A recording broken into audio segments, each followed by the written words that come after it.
Tuhan yang baik, Tuhan yang mengasihi kami, Tuhan tolonglah kami boleh bersama-sama belajar tentang disiplin rohani, sebuah disiplin rohani yang terlupakan, yaitu puasa.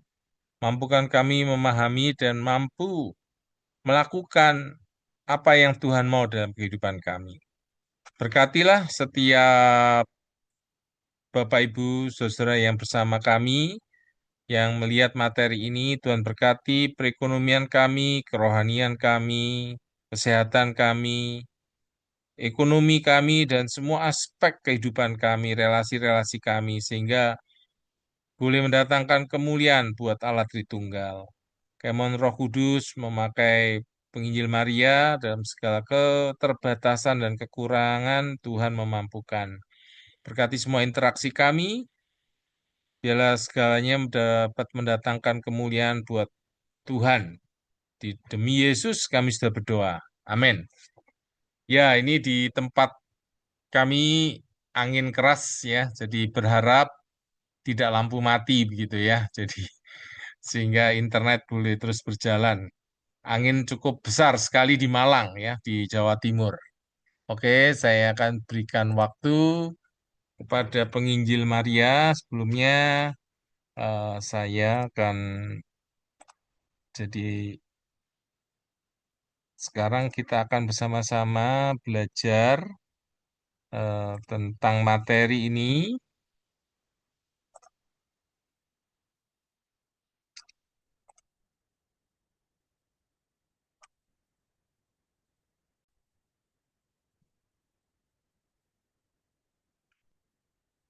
Eh,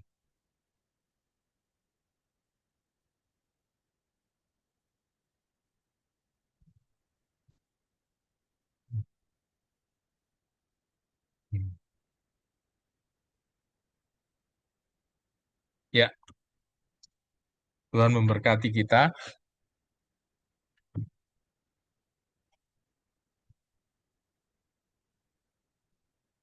Selamat malam Bapak Ibu Saudara yang dikasihi Tuhan. Suatu anugerah kalau kita boleh bertemu kembali pada malam hari ini ya.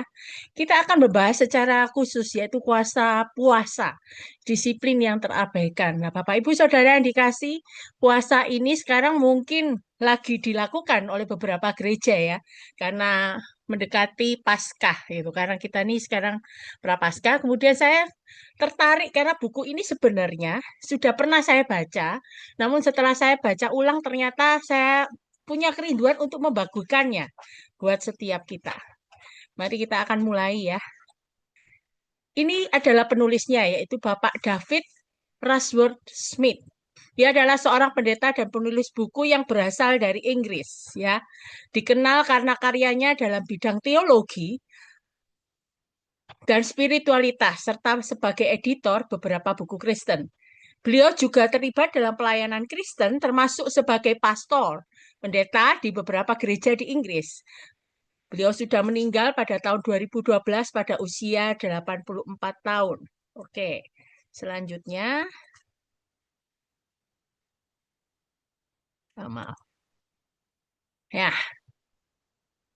nah kalau kita mendengar yang namanya puasa, puasa ini sebenarnya lazim atau umum di antara orang Kristen pada mula-mula. Suatu disiplin kuno yang diteruskan. Nah ya, setiap orang Kristen itu sebenarnya punya rasa tanggung jawab kepada orang lain dan diri sendiri dan juga kepada Tuhannya. Nah, di sini kita akan melihat tanggung jawab ini terdapat di dalam Matius 6 ayat 1 sampai 18, di mana ada tiga aspek yang ada, yaitu yang pertama yaitu memberi sedekah ya. Memberi sedekah itu adalah tanggung jawab seseorang percaya kepada orang yang lain. Nah, kemudian yang kedua berdoa, yaitu tanggung jawab orang Kristen kepada Allah ya. Yang ketiga berpuasa ya. Ini adalah tanggung jawab orang Kristen kepada dirinya sendiri. Ya, ini ya. Di aspek perilaku Kristen ini ada di dalam Matius pasal 6 ayat 1 sampai 18. Jadi sebenarnya tiga rangkaian ini menjadi satu disiplin rohani yang biasanya dilakukan oleh orang Yahudi pada saat itu. Nah, Thomas Cartwright dalam bukunya The Holy Exercise of a True Faith, yaitu tahun 1980 mengatakan puasa yang benar itu terdiri dari latihan jasmani secara lahiriah. Namun tidak hanya itu saja, tetapi perlu adanya disertai kebajikan batin yang didukung oleh latihan jasmani. Dengan kata lain, puasa keagamaan itu punya tujuan untuk kepentingan lahiriah dan batiniah. Ya, ini melibatkan tubuh, pikiran, dan selanjutnya, puasa itu sebenarnya memiliki arti. Yang pertama yaitu merendahkan diri. Di mana ketika seseorang itu merendahkan diri, dia itu melibatkan tubuh dalam kegiatan tindakan penyangkalan diri. Merendahkan diri itu artinya menyebabkan manusia menarik diri dari kesenangan-kesenangan duniawi. Arti lain yaitu merendahkan hati di hadapan Allah di dalam Yakobus 4 ayat 8 sampai 10. Dan juga menyiratkan pengorbanan kehendak pribadi yang membuat puasa menjadi bernilai. Nah, ketika seseorang berpuasa, ini salah satu artinya ya, merendahkan diri terutama di hadapan Tuhan. Yang kedua, arti yang kedua yaitu berpantang. Dalam perjanjian lama, puasa itu artinya menutup mulut.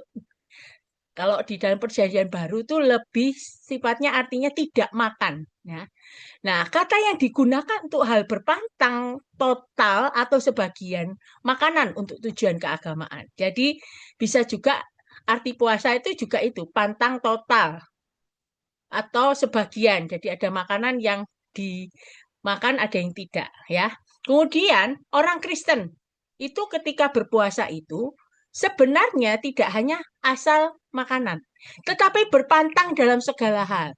Jadi ia tidak berlebih-lebihan dalam apapun juga dan selalu tahu kapan harus membatasi dirinya. Ini tentunya berkenaan dengan selera jasmani ya. Jadi orang Kristen itu berpuasa sekali lagi tidak selalu dalam pantangan makanan, tetapi juga dengan hal lain. Contohnya misalnya gini, seseorang yang suka HP gitu ya. Nah, puasa tidak HP-an. Nah, itu salah satu juga yang disebut sebagai orang ini berpuasa dalam hal lain. Jadi tidak melulu ketika orang ngomong saya ini puasa, tidak selalu tidak makan atau tidak minum, tapi bisa dalam arti lain. Nah, puasa juga berarti penyangkalan diri. Penyangkalan diri itu mencakup semua disiplin rohani dan puasa hanya salah satunya. Kalau kita tidak tadi lihat disiplin rohani ada 3 di dalam orang-orang Yahudi, yaitu selain puasa, memberi sedekah dan juga berdoa. Nah, selanjutnya menyangkal diri ini artinya penting bagi kehidupan Kristen. Itu akan membentuk watak kita di mana diri kita akan menjadi makin berkurang, Yesus menjadi semakin bertambah. Mengapa? Karena tidak mengutamakan kepentingan pribadi lagi, tetapi mengutamakan relasi dengan Tuhan itu menjadi yang terutama. Sehingga akhirnya Yesus itu menjadi yang pertama, yang didulukan gitu ya. Nah, menyangkal diri juga berarti kita dipanggil menjalani kehidupan yang konsisten yang tidak menonjolkan diri dan tidak mementingkan diri sendiri. Jadi punya keinginan untuk terus-menerus mati tanda petik ya terhadap diri sendiri. Jadi keinginan-keinginan daging itu di stop gitu ya, dibatasi. Nah, contoh di dalam Alkitab kalau kita melihat puasa itu bisa berarti puasa sebagian.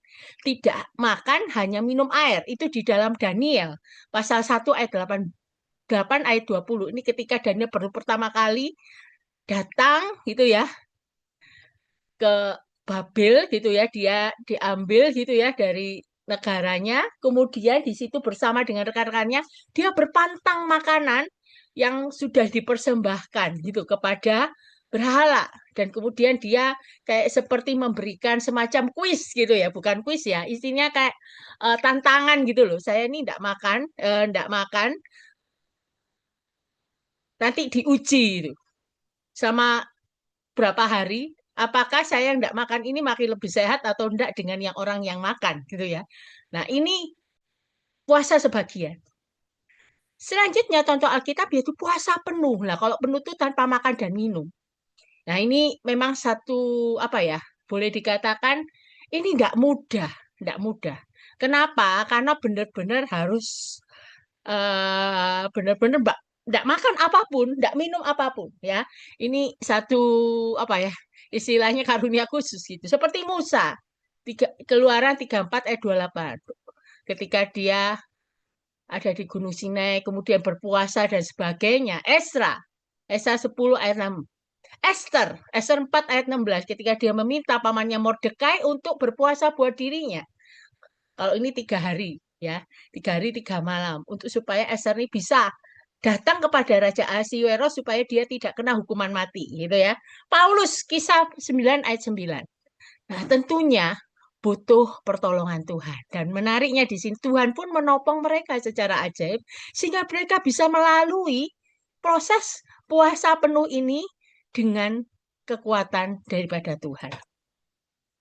Selanjutnya, puasa ini sebenarnya bukan merupakan satu kewajiban, namun sebagai suatu sarana untuk mengarahkan kita kepada kewajiban yang lain, yaitu kewajiban tadi disiplin rohani yang lain. Yesus berkata, apabila kamu berpuasa, bukan mengatakan kamu harus berpuasa, tidak.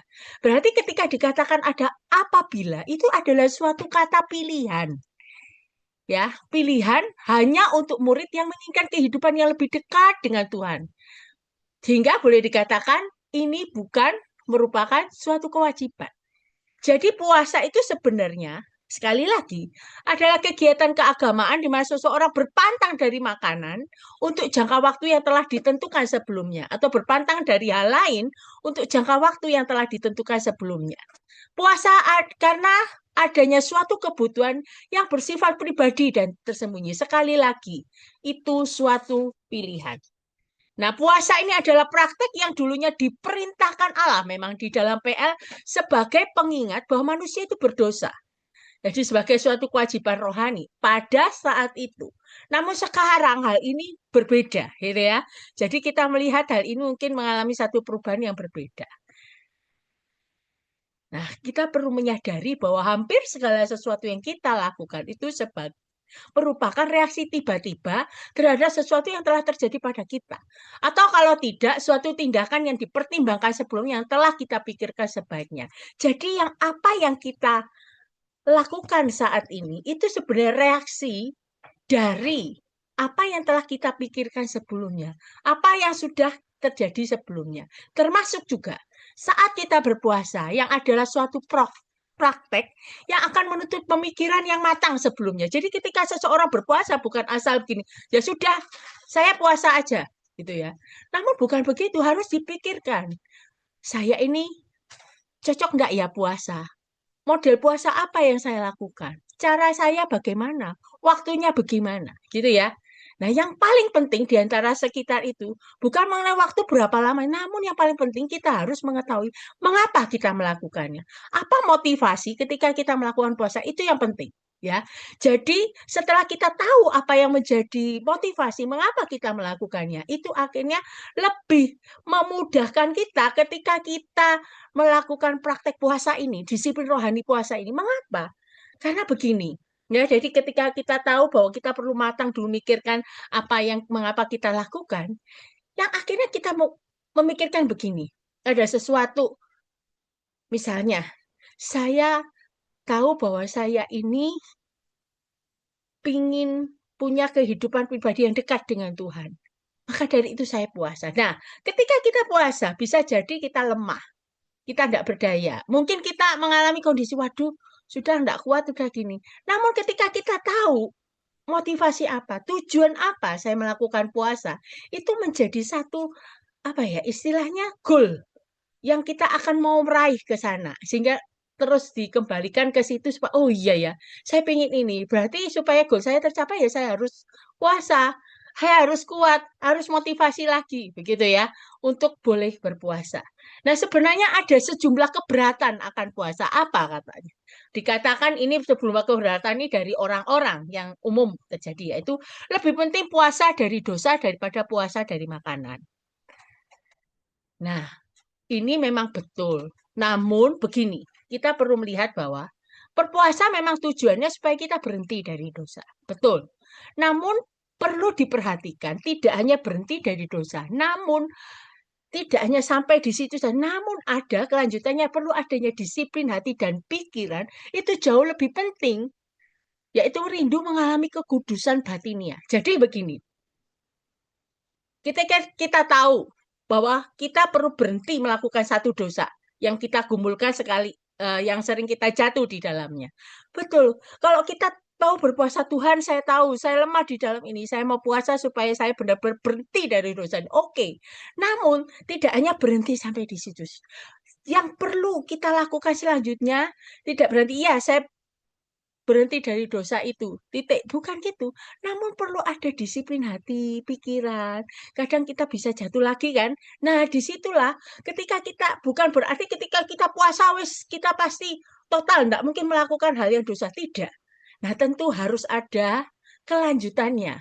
Perlu ada disiplin hati dan pikiran supaya membuat kita punya kehidupan yang kudus di hadapan Tuhan. Ya, perlu proses, tidak hanya langsung ketika puasa selesai sudah, tidak, gitu ya. Yang kedua, keberatan yang kedua adalah tahyul mengatakan bahwa Allah menuntut beban ini pada zaman sekarang. Nah, tentu ini ada latar belakangnya. Ternyata itu didasarkan pada pemahaman yang keliru tentang Allah yang Maha Kuasa. Dikatakan Tuhan itu sudah mengubah citranya. Kalau dari perjanjian lama itu suka menghukum, Allah yang kejam. Perjanjian baru menjadi Allah yang mengasihi ketika Yesus itu boleh hadir menjadi manusia, gitu ya.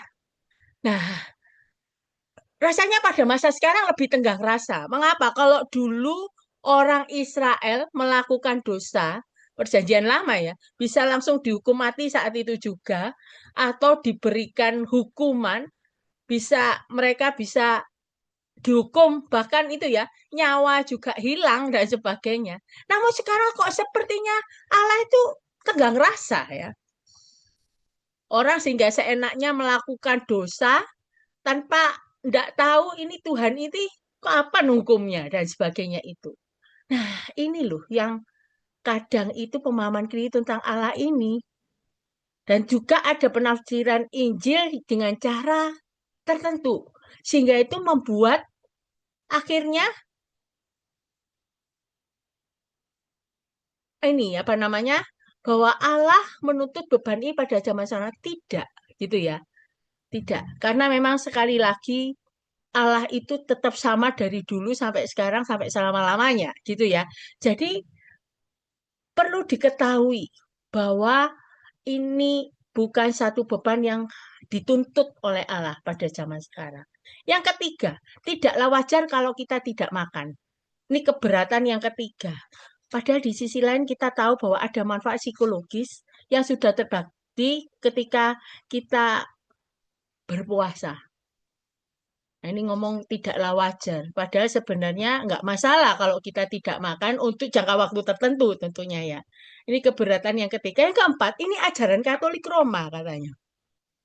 Nah, ini muncul dari kesalahpahaman dan prasangka. Nah, apakah ajaran mereka ini salah?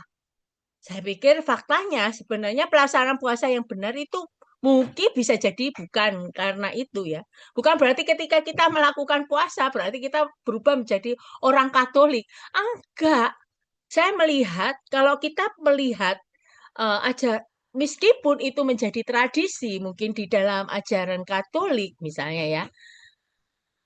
Apa yang salah kalau kita juga mengikuti dan mengambil yang baik gitu, di mana kita bisa belajar sekali lagi untuk lebih dekat kepada Tuhan, untuk lebih punya hubungan yang intim dengan Tuhan. Nah, ini ya, ini mungkin perlu hal yang pemikiran-pemikiran keberatan ini mesti kita tahu supaya setelah itu kita luruskan, gitu ya. Selanjutnya, puasa hanya cocok untuk murid Yesus setelah ia disalibkan, tetapi sekarang tidak perlu lagi dilakukan. Nah, ini sebenarnya didasarkan pada satu kutipan dari ucapan Yesus di Matius 9 ayat 14 sampai 15 dan Lukas 5 33 sampai 35. Ya, nah, sebenarnya nggak boleh dilihat dari sisi ini, tapi harus diimbangi dengan petunjuk yang lain, ya. Jadi maksudnya begini, ketika Yesus mengatakan kamu tidak perlu puasa, karena saat itu aku masih ada bersama dengan kalian, gitu ya. Setelah itu baru dilakukan. Sebenarnya ini tidak sepenuhnya benar, gitu ya. Jadi boleh dikatakan nggak ada salahnya kalau kita lakukan saat ini. Ini kan waktu konteks saat itu, ketika Yesus masih bersama dengan murid-muridnya, gitu ya.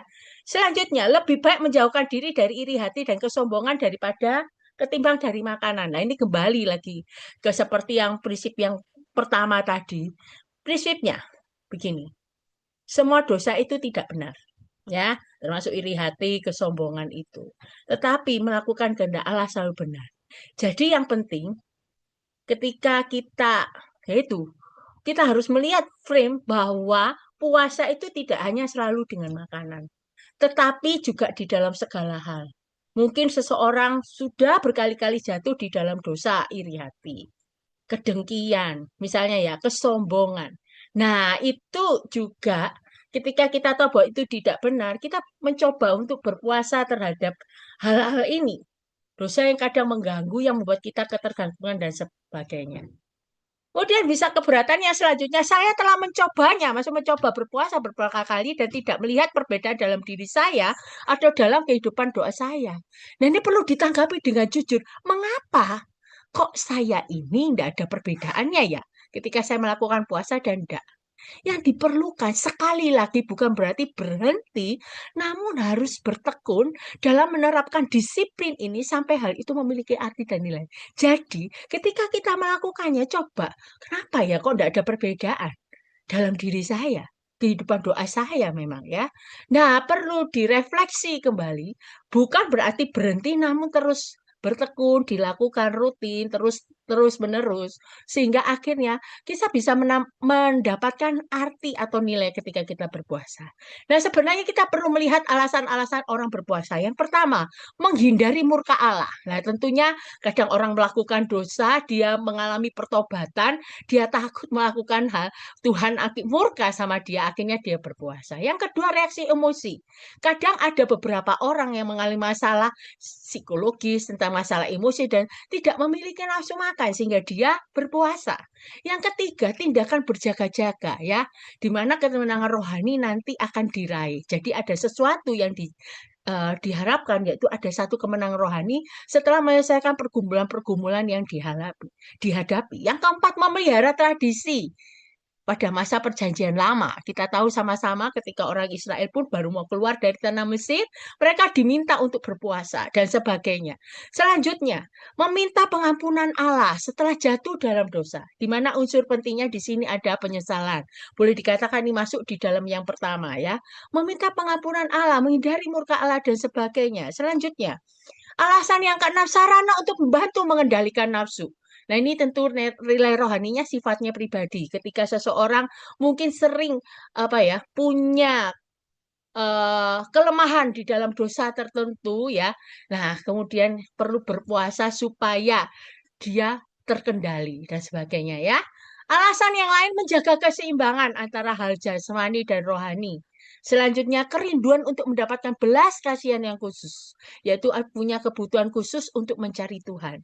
Bisa jadi mengalami satu pergumulan, mengalami satu masalah, di mana perlu mendapat pertolongan Tuhan, nah kemudian dia berpuasa. Selanjutnya untuk penyembahan dan perjamuan kudus, di mana ketika seseorang berpuasa itu merendahkan diri dan menundukkan diri. Ini bisa menjadi banyak alasan seseorang untuk melakukan puasa. Nah, kalau dikatakan puasa di dalam kitab Injil ya, puasa itu kadang yang ada upahnya. Kalau orang Farisi itu dipuji oleh manusia ya, di dalam Matius pasal 6 itu ya. Kamu kalau orang percaya yang rendah hati itu upahnya dari Bapa yang di surga. Memang puasa orang Kristen sejati itu tidak perlu memperoleh manfaat yang nyata saat ini juga. Bisa jadi itu suatu balasan yang diberikan Bapa yang di surga memiliki sifat kekal, yaitu sifat rohani maupun segi jasmani. Nah, ini ya, ada manfaat-manfaat yang kita terima sebagai hasil puasa. Yang pertama yaitu persekutuan yang lebih dalam dengan Kristus. Yang kedua, memberi saya pertolongan dan bimbingan ilahi. Ya, misalnya ya, untuk persiapan pekerjaan pelayanan gitu ketika seseorang berpuasa, dia ingin mendapatkan pertolongan dan bimbingan dari Tuhan. Yang ketiga, bertumbuh dalam kasih karunia, di mana dasarnya memberi umat Allah pengertian yang mendalam mengenai kemahakuasaan Allah dan ketergantungan mereka sendiri sepenuhnya kepada Allah. Yang keempat, manfaatnya bertumbuh di dalam iman. Karena puasa itu memiliki kemampuan untuk mendorong iman dalam diri seseorang. John Wesley mengatakan doa dan puasa itu adalah sarana yang ditetapkan oleh Allah untuk memperoleh iman itu. Yang kelima, kuasa atas si jahat. Nah, kuasa itu diberikan oleh Allah yang hanya dapat kita terima. Suatu karunia ilahi yang perlu kita pelihara. Yang keenam, berfungsi pada waktu memberitakan firman. Ada kalanya puasa itu digunakan dan merupakan suatu cara yang efektif sehingga ketika berpuasa mempersiapkan kebenaran firman Tuhan bisa menghasilkan khotbah yang selalu sangat dihargai, berkobar-kobar akan kebenaran. Selanjutnya, manfaat selanjutnya yaitu kesejahteraan fisik. Nah, ini ya, perlu mendekati topik ini dengan motif yang benar. Ya, perlu ada yang dinamakan keseimbangan cara hidup dan memperbaiki jiwa, suatu perbaikan secara fisik juga dengan cara. Jadi, ketika seseorang itu ingin berpuasa, ketika untuk orang yang mengalami penyakit itu perlu ada konsultasi dengan dokter. Apakah saya perlu ini? Bisa puasa dengan cara bagaimana, kondisi kesehatan saya bagaimana. Jadi perlu ada motif-motif yang benar, ya perlu ada keseimbangan. Jadi walaupun tetap berpuasa, tetap bisa tetap sehat, gitu ya. Ada konsultasi-konsultasi dengan dokter, di berkaitan dengan mungkin penyakit yang diderita, itu akan lebih fleksibel. Misalnya disarankan dokter tidak harus puasa minum air, ya, hanya puasa makanan, hanya tidak misalnya tetap bisa minum air gitu ya. Yaitu tergantung kondisi masing-masing. Kedelapan, kuasa atas keduniawian. Maksudnya adalah kata puasa itu kadang-kadang diperlukan merupakan sarana untuk mengekang kedagingan kita. Dan keinginan-keinginan akan kedagingan itu karena kita mengizinkan pikiran kita berpaling kepada masalah-masalah rohani. Sehingga tidak menjadi tujuan utama lagi kedagingan itu, namun ada sesuatu nilai yang berbeda, mengutamakan kerohanian. Yang kesembilan, mengatasi krisis. Dengan berpuasa didapati bahwa diri mereka lebih mampu mengatasi krisis daripada sebelumnya. Nah, inilah manfaat puasa. Namun, ada hal yang perlu penting yaitu perangkap atau bahaya yang dapat membuat seseorang terjebak saat puasa. Yang pertama, ritualisme. Nah, ini terjadi jika terus-menerus dilakukan sehingga menjadi kebiasaan yang membosankan. Jadi ada ritualnya terus sehingga tidak ada kesan yang berbeda, kesan yang spesial lagi ketika seseorang mengalami puasa. Askese, tahu ya sendiri ya, askese itu adalah suatu tindakan seperti mengekang diri, seperti kayak menghindari hal-hal yang sifatnya duniawi, seperti ini. Salah satu contoh yang lebih ekstrim itu bertapa, memisahkan diri. Nah, ini sebenarnya merupakan anggapan aliran Stoa yang mengatakan bahwa kalau seseorang askese itu berpuasa, tujuannya itu untuk melawan sifat buruk dan kecemaran pribadi melalui suatu sistem disiplin rohani yaitu puasa. Jadi kalau puasa berarti bisa melawan sifat buruk, kecemaran pribadi. Betul memang, tapi tidak sepenuhnya betul. Karena ketika seseorang itu berpuasa, bukan berarti sekali lagi yang saya katakan tadi, semua urusan beres. Semua dosa bisa. Tidak. Askese itu bukan untuk istilahnya menjadi satu, apa ya, satu obat jaminan bahwa ketika seseorang itu boleh dikatakan berpuasa, semua selesai berpantang segala hal seperti benar-benar ini kalau SKS itu boleh dikatakan berpantang apapun ya hidup benar-benar seperti maaf di sini seperti orang biarawan ya biarawan yang tidak mau menggubris hal-hal yang duniawi seperti itu.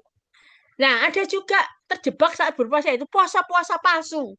Nah, ini sebenarnya tindakan-tindakan ini itu bukan termasuk puasa. Misalnya aksi mogok makan. Nah, biasanya kalau aksi mogok makan itu biasanya untuk menarik perhatian demi alasan yang baik. Misalnya mogok makan terhadap akhirnya demo ke suatu perusahaan gitu ya.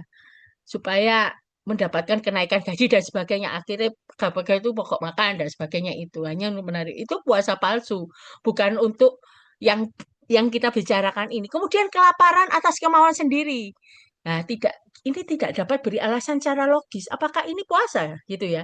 Karena ini memang kalau kemauan sendiri tidak mau makan bukan karena untuk hal-hal rohani gitu ya. Tetapi memang memang karena kemauan sendiri pingin lapar gitu loh. Supaya melaparkan diri gitu ya. Perjanjian tidak makan. Nah, ini lagi ya. Ini ada perjanjian lebih dari satu orang janji tidak makan sampai rencana mereka terpenuhi. Nah, ini seperti tadi ya. Perjanjian tidak akan makan. Pokoknya sampai eh, terpenuhi baru nanti mereka makan lagi gitu. Janji tidak makan. Ayo kita janjian tidak makan semuanya ya supaya kita nah, supaya kita keinginan kita dikabulkan. Nah, ini bukan termasuk puasa yang kita bicarakan gitu ya. Ini semua tindakan-tindakan yang berbeda gitu ya. Yang tidak mau makan, tidak mau mengambil tindakan makan itu ya. Jadi memang sengaja tanda petik menyiksa diri gitu ya. Kemunafikan ya, perangkap bahaya selanjutnya kemunafikan.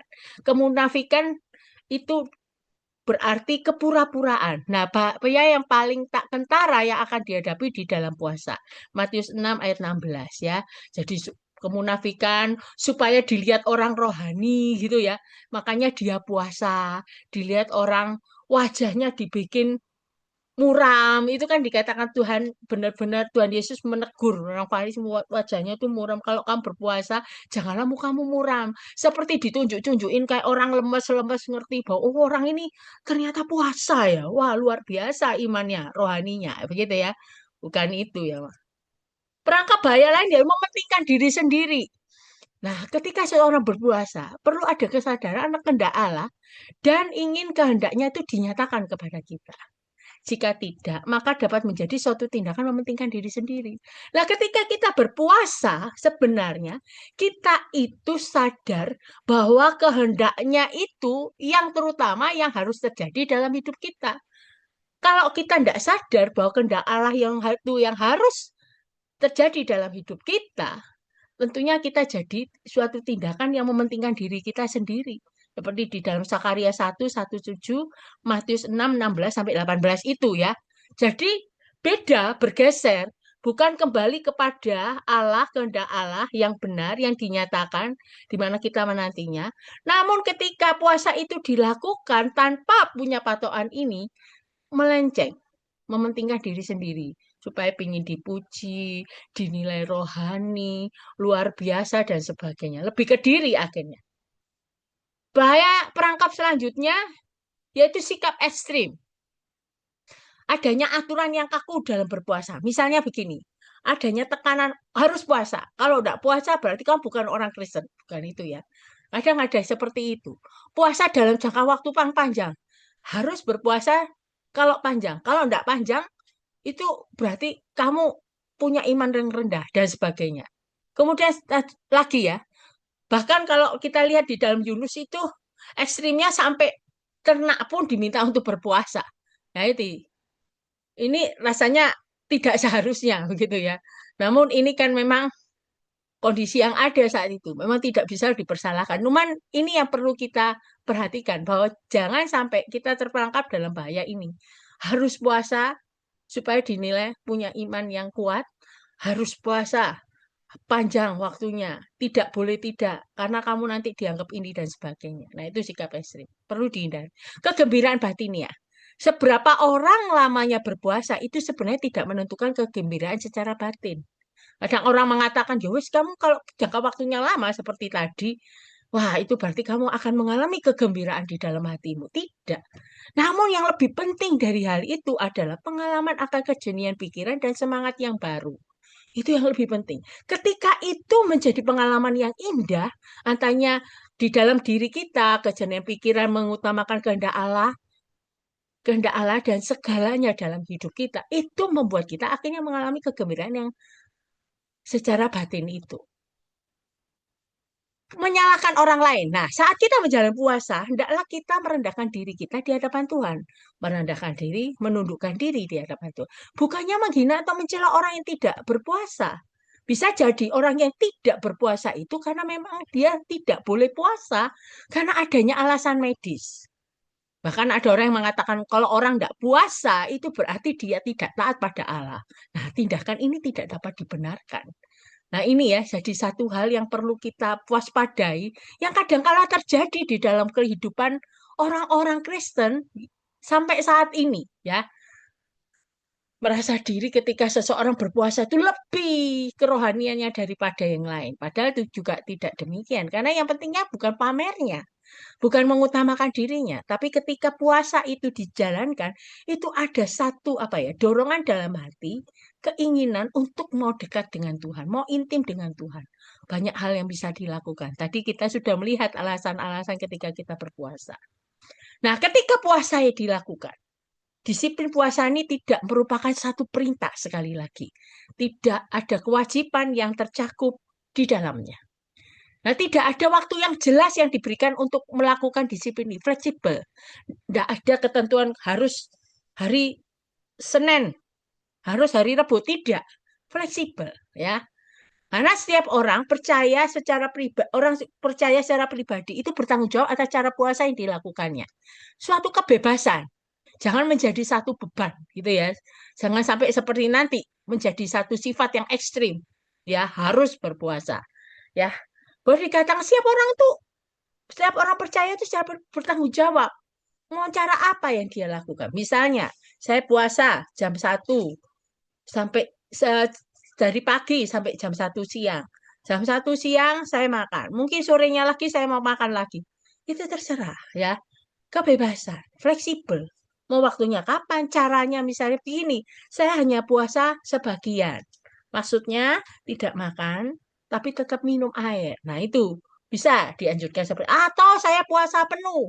Tidak makan, tidak minum. Nah, ini lebih fleksibel, ada kebebasan. Waktu yang normal bagi seorang Kristen dewasa untuk melakukan puasa adalah ketika hatinya memberitahu dia untuk melakukan. Ketika dia siap, kapan harus melakukannya. Ketika dia tahu motivasi apa, ketika dia harus melakukan puasa, mengapa dia berpuasa. Nah, ketika dia hatinya sudah siap, iya saya perlu puasa. Nah, ketika kerinduan itu ada di dalam hatinya dan ia ingin melakukan tindakan itu, maka dia bisa melakukan puasa.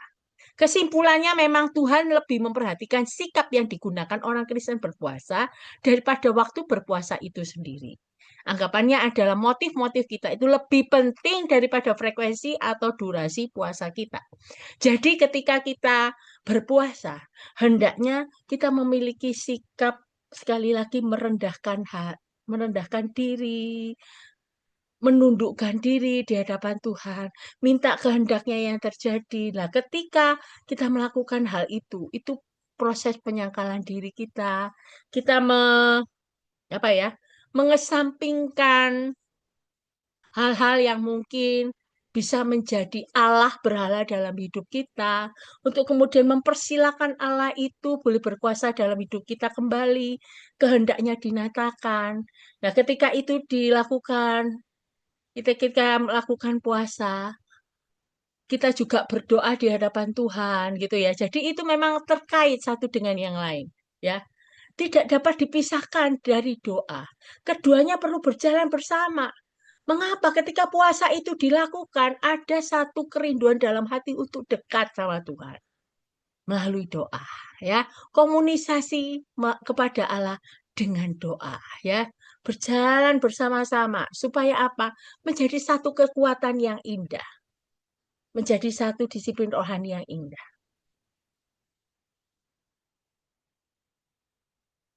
Tidak benar kalau orang Kristen diharapkan berpuasa dalam jangka waktu yang lama untuk memperoleh manfaat rohani yang diperlukan.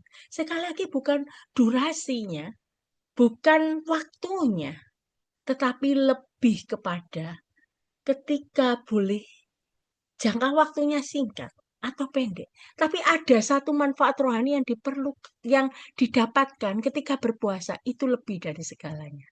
Jadi tidak melalui jangka waktu yang lama baru dikatakan orang itu mendapat sesuatu hal yang luar biasa dalam kehidupannya. Tidak, ya.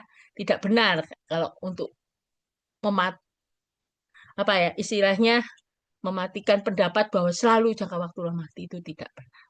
Ya, memang ada pertentangan yang bisa saja terjadi ketika seseorang puasa, yaitu ada rasa lapar, merasa lemah, sakit kepala mungkin. Nah, ini jangan minum obat, ya. Kadang ini ya rasa lapar, merasa lemah, sakit kepala ini merupakan satu apa ya? Kalau orang tuh seperti dia tuh detox gitu ya. Detox untuk ya karena kita belum membiasakan, maka dari itu lebih sering-sering puasa supaya ini nanti akan hilang dengan sendirinya, gitu ya. Nah, ketika kita melakukan puasa rutin, teratur, begitu ya, ada kan memang ada rasa lapar, tapi ketika sudah terbiasa lebih beda, gitu ya. Maka dari itu jangan minum obat kalau sakit kepala. Nanti sakit kepala itu akan hilang dengan sendirinya ketika kita rajin berpuasa. Selanjutnya bau nafas. Nah, kadang ya, karena kan istilahnya kan mulut ini tidak dipakai untuk makan, gitu ya. Jadi akhirnya ini boleh dikatakan mulut ini, kelenjar lidah dan sebagainya itu apa ya istilahnya mengeluarkan bau yang tidak sedap. Nah, akhirnya untuk itu perlu perlengkapi diri dengan mungkin air jeruk segar ditambah madu begitu untuk menghilangkan bau nafas gitu ya. Nah, bisa jadi pertentangan penganiayaan dari orang Kristen yang tidak setuju kalau puasa itu merupakan suatu disiplin rohani yang bisa diterapkan saat ini. Nah, untuk hal ini kalau ada orang-orang yang demikian, perlunya kita tetap tenang dan ramah. Kita perlu tidak memfrontal, menentang, namun kita perlu belajar bijak dalam bertindak. Apa yang harus dilakukan? Memberikan pemahaman mungkin kepada mereka supaya mereka mengerti mengapa saya melakukan puasa, gitu ya. Nah, ini satu hal yang sudah ini saya bagikan sampai saat ini ya.